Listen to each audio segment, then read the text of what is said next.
era normal, los movimientos de lesbianas, de gays, aparecen los discapacitados también con gran visibilidad y que atrae la atención de la ciudadanía. Es el siglo de los derechos humanos, de la democracia, pero es al mismo tiempo el siglo en que la capacidad de autodestrucción superó todo lo imaginable. 60 millones de muertos entre la Primera y la Segunda Guerra Mundial. Es el siglo de Hiroshima, es el siglo de Nagasaki, es el siglo de las guerras en el Congo, es el siglo de lo que está pasando hoy día en el Medio Oriente, ¿no? Es el siglo de las acciones terroristas, ¿no?, que nos han conmovido, sobre todo en los últimos años, ¿no? Algunos autores hablan del siglo más sangriento de la historia, ¿no? En Chile, la tragedia del 73, como yo lo decía antes, todavía tiene eco entre nosotros, ¿no? En el fondo hemos tenido que vivir con los anhelos. Yo no hablaría de integración, en realidad. La palabra integración me molesta un poco, me perturba, porque integrar es transformarnos todos iguales. No, yo diría, hemos tenido que luchar contra estos afanes de cohesionar la sociedad, ¿no?, con este espíritu o esta actitud de autodestrucción que yo destaco en el siglo XX. Está el tema del desarrollo versus el subdesarrollo o la riqueza sobre la pobreza. El 2% dispone de recursos. Hoy día en el mundo 1.400 millones de pobres nos sacuden nuestras conciencias, el 25% de la población. 1.800 millones de personas que carecen de agua. En Chile el problema de la pobreza no lo hemos resuelto enteramente, ¿no? Esa es otra paradoja, ¿no?, que explicaría lo que estaría pasando hoy día, ¿no? Hay una paradoja que indigna, ¿no?, y que demuestra que los países más ricos no son los más felices, ¿no? Vivimos atrapados por la desconfianza en las autoridades, la clase política, la justicia, la iglesia, la educación y las instituciones que fueron claves en el pasado, ¿no?, a propósito de esta inequidad que se observa, ¿no? 2 minutos, profesor. Perfecto, voy a tratar de terminar. En tercer lugar, están los recursos del planeta versus la voracidad del capitalismo del siglo XX, cosa que se discutió ampliamente en el panel anterior, ¿no?, y que fue señalado por el profesor Jackson, ¿no? La ciudadanía ha identificado este conflicto como uno de los más sensibles, ¿no?, provocando el surgimiento de los movimientos verdes, etcétera, ¿no? Hemos avanzado, y aquí hay otra paradoja, ¿no?, desde el punto de vista científico de manera considerable. Sin embargo, nos siguen atormentando los mismos medios del primer milenio: el miedo a la muerte, el miedo a las epidemias, el miedo al otro, que hoy día lo hemos transformado en un miedo al delincuente, ¿no? Y también el miedo al colapso del planeta, que se expresa hoy día en los temores de que finalmente terminemos agotando los recursos. En resumen, son algunas de las paradojas que nos acompañan y que, a mi juicio, opacan el progreso alcanzado en el siglo XX. Creo que si logramos superar estas paradojas, a lo mejor construimos una sociedad más cohesionada, una sociedad más feliz. Yo creo que en este último tiempo nos hemos movido fundamentalmente en torno al paradigma del éxito.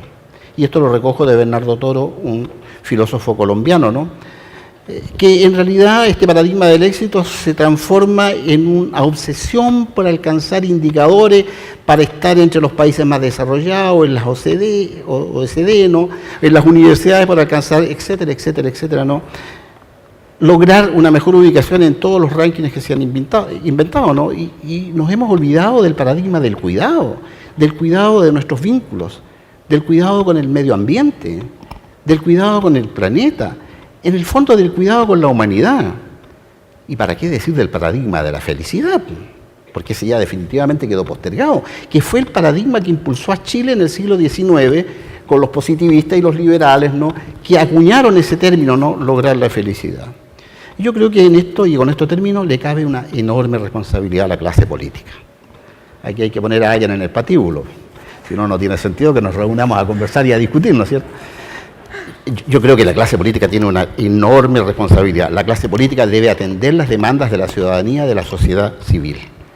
Yo creo que de no hacerlo, y también quedó señalado antes, ¿no?, nos arriesgamos a una conflictividad social que puede tener funestas consecuencias. La historia ha mostrado experiencia de esta naturaleza. Muchas gracias. Muchas gracias, profesor Pinto.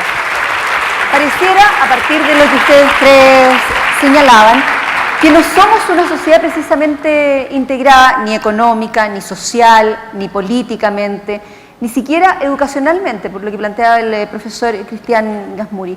Necesitamos mayor cohesión, ya que no le gusta la palabra integración al profesor Pinto, mayor cohesión para un desarrollo sustentable, profesor Jocelyn Hall. Para mí. Porque hasta ahora hemos vivido así, pues, y parece que algo hemos avanzado. Es decir, los fenómenos que nosotros experimentamos, no hay ninguno que no lo hayamos experimentado históricamente en Occidente, que es nuestro punto de referencia. Puede ser de que un cúmulo de factores o un cúmulo de estos fenómenos estén ocurriendo a un mismo tiempo, y eso dice relación con las características de la modernidad. Pero no hay nada que no esté en la discusión hoy día y que no haya estado en la discusión o en la trayectoria históricas anteriores. Como tampoco es nada nuevo los mecanismos para lograr esa cohesión o esa integración social, que tienen márgenes relativos de éxito y de fracaso. Pensemos en el paradigma nacional. El paradigma nacional es el más evidente. Seguramente todos nos identificamos como chilenos. Para efectos de poder movernos en el planeta tenemos que tener un pasaporte nacional. Nacional es un adjetivo que tiene un cierto valor en nuestro medio, etcétera, etcétera, etcétera. Pero eso no quiere decir de que no tengan reclamos muy fundamentales en el mundo de la Araucanía, por ejemplo. Ese es un punto. Son chilenos, se integran. La matriz del siglo XIX de la nación es más integradora o es más injusta. Entonces, eso explica buena parte del debate y del conflicto actual. Por lo tanto, lo que a mí me llamaba la atención, el planteamiento que me hacían cuando me pidieron hablar, era de si esto iba a conducir a la paz social. Y yo creo que, como se llama, si mayores cohesiones o integración iba a conducir a la paz social. Y eso lo único que nosotros podemos decir de que no va a ocurrir. Es decir, si la paz social es la ausencia de conflicto o la disminución de conflicto, no necesariamente va a ocurrir. Yo creo que hay que ponerse en un plano, no apocalíptico, pero sí en un plano razonable para pensar de que incluso nuestros remedios, las formas que nosotros podemos utilizar para, como se llama, paliar esta situación, no va a traer ausencia de conflicto social o incluso una integración total. Por eso que el elemento político de canalizar estas expectativas frente a los problemas que las mismas expectativas generan es fundamental. Yo estoy en desacuerdo con Jorge, me va a perdonar, no creo que a la clase política hay que llevarla al patíbulo. Eso no quiere decir de que no tengamos un problema político fundamental en el sistema. Me parece que lo que hay que es, evidentemente, hay que hacer cambios fundamentales en la Constitución. Quienes no creemos en esta Constitución desde 1980, cuando se planteó, creo de que eso está pendiente. De ahí a sostener de, me va a perdonar Jorge, pero llevarlas al patíbulo me parece que no lleva a ninguna parte, porque además no la llevan al patíbulo, entonces tampoco es muy creíble esa demanda. En segundo lugar, las demandas no es solamente un problema de la clase política, es un problema político porque las demandas democráticas por mayor participación o para mayor igualdad tienen un elemento que no es tan puro ni espontáneo ni nada de eso. Están relacionados con la clase política y son articuladas por grupos políticos, son fomentadas en parte. Eso no quiere decir de que no tengan, exijan reivindicaciones legítimas, pero también hay un componente de articulación, de operación, de operabilidad, de máquinas que generan estos escenarios. Y por lo tanto eso también hay que considerarlo. Por lo tanto me parece que el problema es de carácter político, estructural, y no de identificar aquí sujetos, porque si no empezamos a identificar sujetos, nos identificamos todos, unos más y otros menos, y eso va a generar una situación combustible. Ya le voy a preguntar al profesor Pinto por los políticos, pero antes le quería preguntar al profesor Gazmuri, ¿cuánto ha aportado el golpe militar, ya que el profesor Pinto recordaba los 40 años del golpe, cuánto aportó el golpe militar y medidas que se tomaron después de él? Medidas de carácter más bien económico, como la instalación de guetos, principalmente en las grandes ciudades, que dejaron a los pobres en los extramuros, lejos ojalá de los más pudientes, y que creó también un sistema educacional que usted dice mantiene a la élite en las buenas universidades ganando más y a las clases medias bajas con acceso a la educación superior, pero ganando menos e instruyéndose menos también, supongo. Pero la pregunta exactamente ¿cuál es? ¿Cuánto influyó, sí, en realidad, cuánto influyó el golpe militar en los últimos 40 años en la desintegración del país? A ver, yo creo que el golpe militar tuvo muchas cosas malas, pero tuvo algunas cosas buenas también.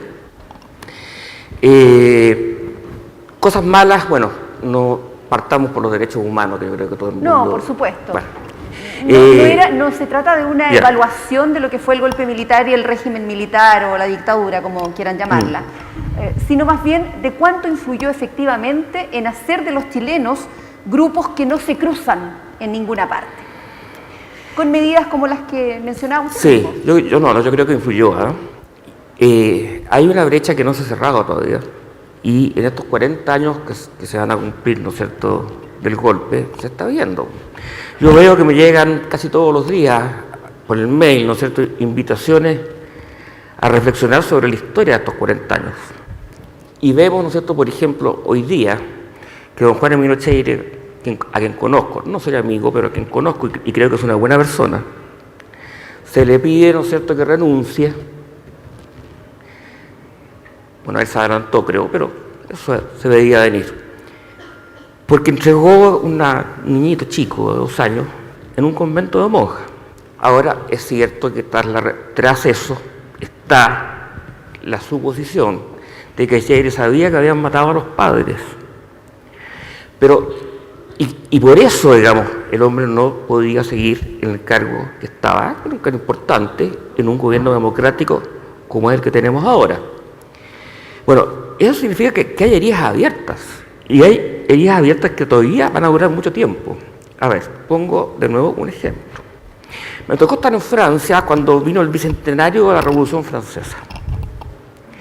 Y les digo a ustedes que faltó poco, y posiblemente fue porque yo no lo vi, que se agarraran a puñetes en la calle, 200 años después, entre los que defendían la Revolución Francesa y entre los que condenaban radicalmente la Revolución Francesa. No nos está dando mucha esperanza para el futuro, profesor Gasmuri. No, la historia transcurre lento. Yo diría que en algunos casos la conquista, por ejemplo. Vamos más atrás. Hay gente que mira la conquista, y hasta hace poco tiempo los historiadores miraban la conquista como un beneficio que nos trajo Europa, ¿no es cierto?, y en especial los españoles, a Chile. Jaime Izaguirre, por ejemplo. Actualmente yo diría que está predominando, o por lo menos le está haciendo el peso, otro grupo, que en algunos países es ciertamente mayoritario, que es los que ven la conquista como el sojuzgamiento de los pueblos originarios. Y aquí recojo lo que decía Jorge. Yo no quería nombrarte el apellido. Bueno, Jorge. Entonces, yo te digo, los problemas históricos se arrastran de siglo en siglo. Y ahí está, ¿no es cierto?, por qué Fernand Braudel, que posiblemente haya sido el historiador más grande del siglo XX, habla de que lo fundamental en la historia es el largo tiempo. Pero cuando él habla de largo tiempo, habla de milenios. En su famoso libro El Mediterráneo en la época de Felipe II. Porque posiblemente si empezamos a discutir ahora si Octavio o Antonio debían haber reemplazado a Julio César, ¿no es cierto?, eso es una cosa que no va a despertar muchos problemas. Pero han pasado 2000 años de eso. Y todavía yo diría que hay partidarios de Antonio y hay partidarios de Octavio. Ahora Octavio fue el que ganó, se transformó, digamos, en César Augusto, bueno, y Antonio perdió, a pesar de que conquistó a Cleopatra. Bueno, poca esperanza nos da. Entonces yo les digo, las heridas profundas tardan en cerrarse. Yo les digo que en 200 años más ya la discusión va a estar reducida a los historiadores posiblemente, que son los últimos que discuten. Pero faltan todavía 150 años para eso, 160. Esperaremos entonces, claro que no vamos a estar aquí nosotros precisamente. Profesor Pinto, dos preguntas para usted. Una, ¿insiste en la necesidad de llevar el patíbulo a los políticos, a lo que supone el profesor Jocelyn Holt? Y lo segundo, cuando yo estudié historia en la escuela, hace harto, me hablaban de pacificación de la Araucanía. Perdón, de pacificación. De pacificación de la Araucanía. Los historiadores me imagino que cambiaron hace tiempo ya la palabra pacificación por sometimiento quizá. Ocupación, invasión. Profesor. Ya. Los políticos primero. Bueno, los políticos primero. Bueno, yo te agradezco la observación que me haces, Alfredo. En realidad estamos más de acuerdo de lo que tú crees. En realidad yo no dije que los íbamos a justiciar en el patíbulo. Yo dije, quisiera llevarlos para que lo vean nada más. Y tengan un precedente allí. No, yo creo que la expresión a lo mejor no fue la más feliz. Estoy de acuerdo contigo, ¿no? Quizás fue muy amenazante, ¿no? Pero la idea es que, a mi juicio, en estos momentos la clase política tiene una enorme responsabilidad. Y la ha tenido a lo largo de toda la historia de Chile. Fíjense ustedes que en el siglo XIX, Lastarria decía que los políticos subían acreditados al poder para salir desacreditados, ¿no? Y acusados de todas las cosas que hoy día nosotros acusamos a los políticos. De manera que este es un fenómeno que cruza la historia nacional. Pero hoy día tenemos una clase política, yo creo que más lúcida, más preparada, con mejor formación, la mayoría provenientes de esa clase media de la cual hablaba Cristian, no de esa clase media que pasó por la universidad. Por lo tanto, yo creo que hoy día la clase política está en mejores condiciones de observar, de mirar, de ver, de atender las demandas de la sociedad civil. Por lo tanto, en ese sentido, yo creo que la clase política, sobre todo aquella que se instala en el poder, dispone de las condiciones para proponer reglas de juego que nos permitan vivir en una sociedad en la que nos sintamos más a gusto, tal vez menos amenazados, ¿no? Menos angustiados, ¿no? Y en el fondo menos indignados. Yo en ese sentido más bien reconozco el valor que tiene la clase política. Cuando hablo de llevarlos al patíbulo, estoy pensando en la fuerza que tiene, en el valor que tiene la clase política, en una democracia como la que tenemos hoy día en Chile. Pero de todas maneras reconozco que a lo mejor la expresión no es de las más felices y trataré de no usarla, porque la idea no es en realidad ajusticiar a nadie, ¿no? Ya han pasado aquellos tiempos. Bueno, lo segundo, lo de la Araucanía y lo de la integración.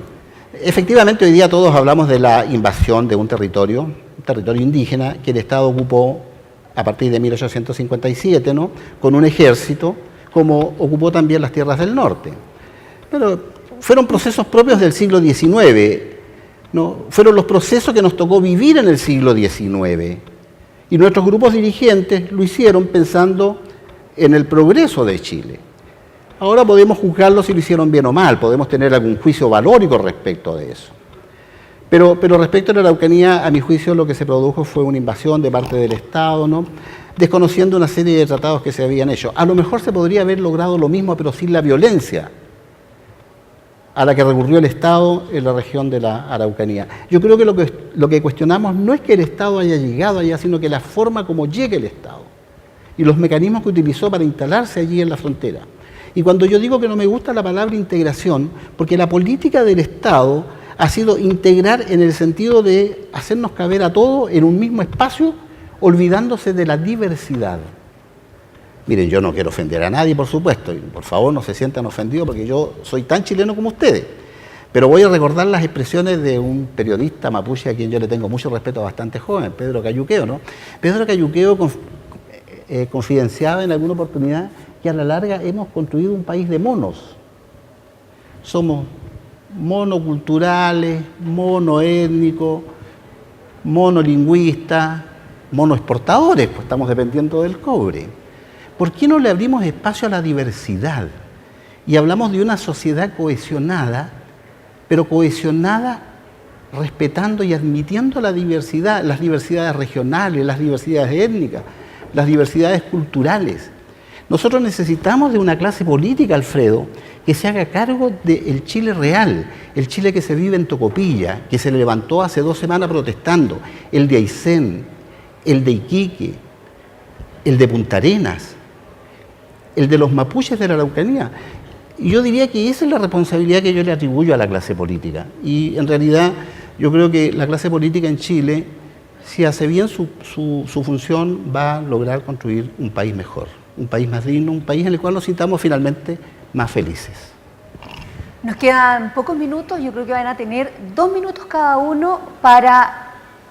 Les voy a pedir que abandonen o usen su capacidad de historiadores para proyectar el futuro. ¿Es posible seguir avanzando en un país con el nivel de desintegración del que hemos estado hablando? ¿Vamos por una buena senda, profesor Jocelyn Hall? A ver, los historiadores no podemos hacer futurología. No podemos hacer algo más prognosis sobre la base de variables que tenemos en este momento, podemos tirarlas al futuro. No, nosotros tenemos una mirada retrospectiva y vivimos en un mundo donde tiene ciertas características en que se rebobina el mundo que nosotros tenemos. Se mueve muy rápido, pero pareciera que estuviéramos siempre con la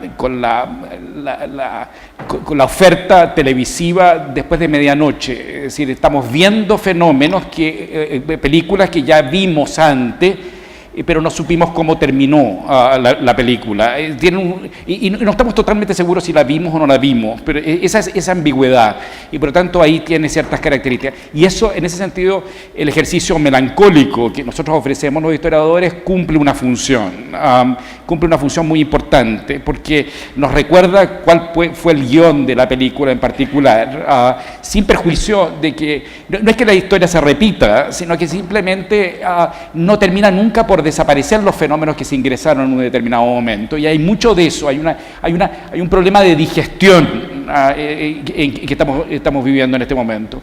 Y esto particularmente en el fenómeno político, sin perjuicio que al mismo tiempo creo que nosotros tenemos que llegar aquí y decir, por ejemplo, en el campo político, Chile tiene una trayectoria muy extraordinaria y ha ido incorporando nuevos sectores. La clase media en el siglo XX yo creo que es bastante mínima y no tiene nada que ver con la clase media de hoy día. Es una clase media profesional que iba a los liceos emblemáticos hoy día y a la Universidad de Chile. Eran profesionales y podían ser admitidos en calidad de una burguesía a los sectores más altos.